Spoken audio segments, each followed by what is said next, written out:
Je vais vous donner un numéro de... Voilà, donc je suis en direct du collège Henri Bosco, donc à la Valette du Var, où on m'empêche de récupérer mon fils et qu'on m'impose le port du masque alors qu'aucun texte de loi ne le prévoit. Je suis parent, je ne suis pas, et je ne suis pas ni élève ni instituteur. Et d'ailleurs, vous l'avez exclu, vous avez dit. On ne voit pas votre visage, vous inquiétez pas. De toute façon, on ne voit pas grand-chose avec votre masque.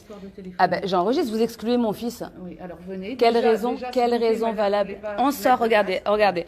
Je suis en train de me diriger vers la sortie puisque je n'ai pas de masque. Hein. Non, mon fils sort. Ben non, il est exclu, mon fils. Oui, mais je le récupère. J'ai signé la décharge, il doit me rejoindre. Je l'ai signé tout à fait, je suis allée la signer.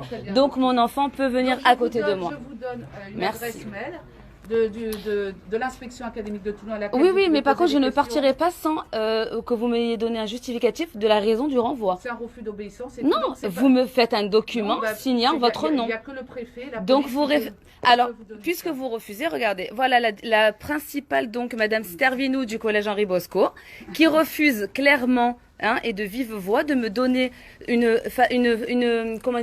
explication écrite, donc de la raison pour laquelle elle exclut mon fils. Mon fils a été exclu au bout de 2 jours d'école. Pour quelle raison, Madame Stervinou? Mais vous êtes quoi? Vous êtes journaliste, madame? Je suis parent d'élève et j'ai tout à fait mon droit, effectivement, de défendre mon droit et le droit de mon fils. Voilà, je défends. Donc, je ne veux pas d'entretien puisque je ne veux pas de masque et rien ne vous y oblige. Je veux que vous me donniez un document écrit qui stipule alors pourquoi excusez-moi, rappelez-moi pourquoi je suis obligée de récupérer mon fils aujourd'hui. Donc vous ne prenez aucune responsabilité et mon fils est quand même exclu. Mais vous n'en prenez aucune. C'est une décision ministérielle et préfectorale. Mais c'est vous qui avez pris la décision aujourd'hui d'exclusion. D'accord? Et excusez-moi, sur quel texte de loi vous appuyez-vous pour cela? Quel texte de loi, s'il vous plaît? Non, pas du tout, monsieur, je vous en prie, vous pouvez sortir. Non, regardez, mais bien sûr, regardez. De toute façon, on ne vous reconnaît pas avec les masques. Sur quel texte de loi vous appuyez-vous, madame Servinou, s'il vous plaît, pour réglementer les sanctions pour non-port du masque? Mais dites-moi, donc vous excluez mon fils sans me donner les raisons pour lesquelles vous le faites? Mais c'est normal? Je n'arrêterai pas le téléphone. Pourquoi? Vous avez peur en fait de prendre vos dispositions? Assumez vos responsabilités. Je vais porter plainte puisque vous savez que vous encourez en fait des peines pénales. Vous avez exclu mon fils, vous avez exclu mon fils. Appelez-la la police. Vous avez exclu mon fils de l'école, donc de la scolarisation uniquement sur des fondements illégaux, puisque vous n'avez aucun document qui réglemente les restrictions ou les punitions en rapport au non-port du masque dans les établissements. Aucun. Et en plus, je récupère mon enfant, je ne pose pas de problème, mais vous ne voulez pas me signer d'excuses, d'explications qui justifient son exclusion? Je vous attends, c'est moi qui vais appeler la police. Donc, je les attends. Ok. Voilà, Yanis. Tu peux me dire, s'il te plaît, Yanis, pourquoi nous sommes dans cette situation? Puisque eux ne veulent pas nous l'expliquer. En fait, ils n'étaient pas contents. Déjà, le prof de physique, il me dit, t'enlèves encore une fois le masque. Et donc, des menaces. Oui. Voilà. Donc, on menace nos enfants. Voilà. Et après, ils m'ont mis là-dedans tout seul. Voilà. Et tu peux me rappeler ce que t'as dit ton professeur principal le jour de la rentrée, donc, qui était mercredi 2 septembre? Il m'a dit que je mettais mon masque à l'école, mais que si je le mettais pas à la maison, c'était mon problème et que je ne viendrais pas pleurer après si ma grand-mère elle mourrait à cause de moi. Voilà comment on explique aux enfants au jour de la rentrée, après plus de 6 mois de confinement, sans l'avoir choisi. Voilà comment on leur explique le port du masque. Voilà, vous êtes responsable. Et bien sûr, Madame Stervinou, la principale du collège, a bien menacé tous les élèves de sanctions graves en cas de non-port du masque ou en cas de port du masque qui n'est pas respecté correctement, alors qu'aucune réglementation ne l'impose. Voilà où nous en sommes, les amis. Voilà. Et après, on nous dit que nous sommes là dans le dialogue, dans l'échange. J'attends toujours. Je suis à l'extérieur. Vous voyez, je suis à l'extérieur. J'attends. Voilà. Donc, non-port du masque. Je ne filmerai aucune personne qui n'a pas à être sur cette vidéo. Je suis là, j'attends. Et pourtant, personne ne vient me voir. Personne ne vient m'expliquer. Je n'ai aucun document signé. Voilà, aucun. Aucun document, aucun échange possible parce que je ne veux pas porter le masque alors que je suis à l'extérieur. Voilà. Et il est où le texte de loi? Le fondement légal, il est où le fondement légal? Il n'y en a pas. D'accord? Voilà, il n'y en a pas. Le décret qui impose le port du masque est illégal puisque ce n'est même pas dans les règles de loi. D'accord, ok, on veut imposer la loi mais on oublie le droit, hein. Voilà, le droit prime sur la loi, mais ça, tout le monde l'a oublié. Donc, on en est là, voilà, au bout de seulement 3 jours, parce qu'il a mis le masque sous son nez. On l'exclut. Donc, on lui interdit le droit à l'instruction. Voilà, le droit à l'instruction. Tout ça parce qu'il ne le met pas comme il le faudrait. Et bien sûr, alors, tu peux me dire, s'il te plaît, Yanis, hier, tu as eu un cours où on vous a expliqué comment allaient être partagées les fournitures et les manuels scolaires. Voilà. Après vous avoir fait quoi? Après vous avoir fait donc la morale sur le bien fondé du port du masque. En physique, là, tout à l'heure, on avait fait une petite évaluation, il nous a fait passer les feuilles. On a récupéré chacun son tour et après on lui a donné.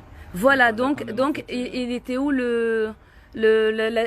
comment dire, elle était où la sécurité là au niveau du partage des microbes, de bactéries, en se passant les documents les uns les autres? D'accord. Et hier, que t'a-t-il dit ce professeur ou un de tes professeurs concernant le manuel? Oui, il nous a dit que c'était pas grave si c'était 1 pour 2. Voilà, après vous avoir fait la morale sur les risques potentiels engagés, hein, pour le port du masque qui ne serait pas effectué correctement, on t'a aussi informé que le manuel scolaire serait un manuel pour 2. D'accord. Et quand vous, en tant qu'élève, vous avez signalé que ce n'était pas cohérent par rapport justement à la situation sanitaire actuelle, qu'est-ce qu'il t'a répondu? C'était pas grave. Ce n'était pas grave. D'accord. Voilà. Et je peux vous en sortir d'autres, hein, les amis. Donc, vous voyez, j'attends toujours. Et Madame Stervinou, bien que j'attends à l'extérieur, donc, et qu'elle n'a aucun risque, puisque à l'extérieur, nous ne sommes pas, en fait, contaminants, disons, eh bien, elle n'est toujours pas là. Elle ne veut pas se présenter et elle ne veut pas me répondre à la simple question, pourquoi mon fils est-il exclu aujourd'hui? Pourquoi? Jusqu'à quand? Quel texte, quelle réglementation, quel texte de loi, Madame Stervinou? Sur quel fondement vous appuyez-vous, s'il vous plaît? Je filme vos pieds, là. Mais j'ai le droit de filmer cette conversation. Mais il faut que vous soyez masqué. Non, mais il faut, mais sortez-le-moi.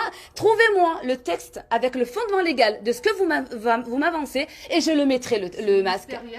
Mais où est le texte de loi? C'est incroyable quand même. Vous nous imposez des règlements, des dispositions.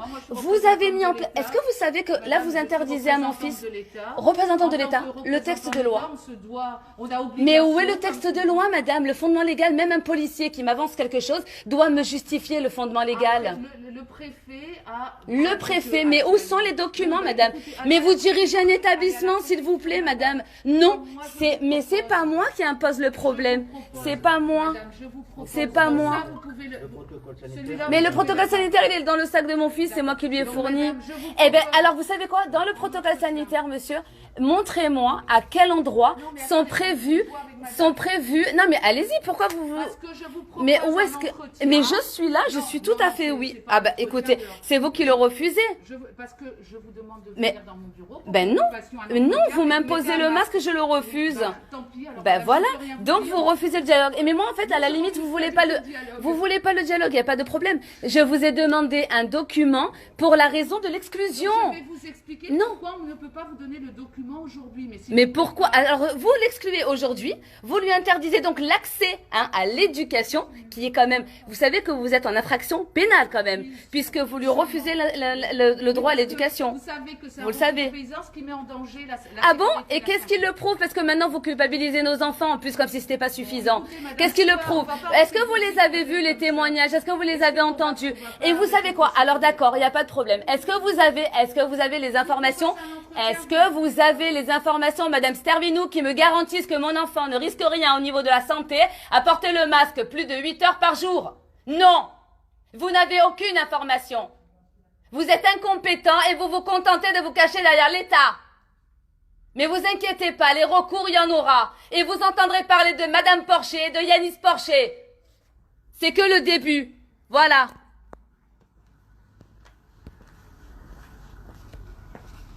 Voilà, comme vous pouvez le voir, vous l'avez constaté, bien évidemment, on n'a pas eu le droit à un échange normal alors que nous étions à l'extérieur. On nous impose des règles avec lesquelles il n'y a aucun texte sur lesquels ils arrivent à s'appuyer. Ils n'ont aucun argument. Par contre, se cacher derrière l'État, derrière l'inspection académique, ça, n'est-ce pas? Voilà. Donc, vous avez la preuve, on a essayé, mais... rien n'est possible. Donc effectivement, je vais aller porter une main courante contre le collège Henri Bosco de la Valette du Var et il y aura des suites puisque nous sommes qu'au début et je ne suis pas prête de lâcher l'affaire. Merci.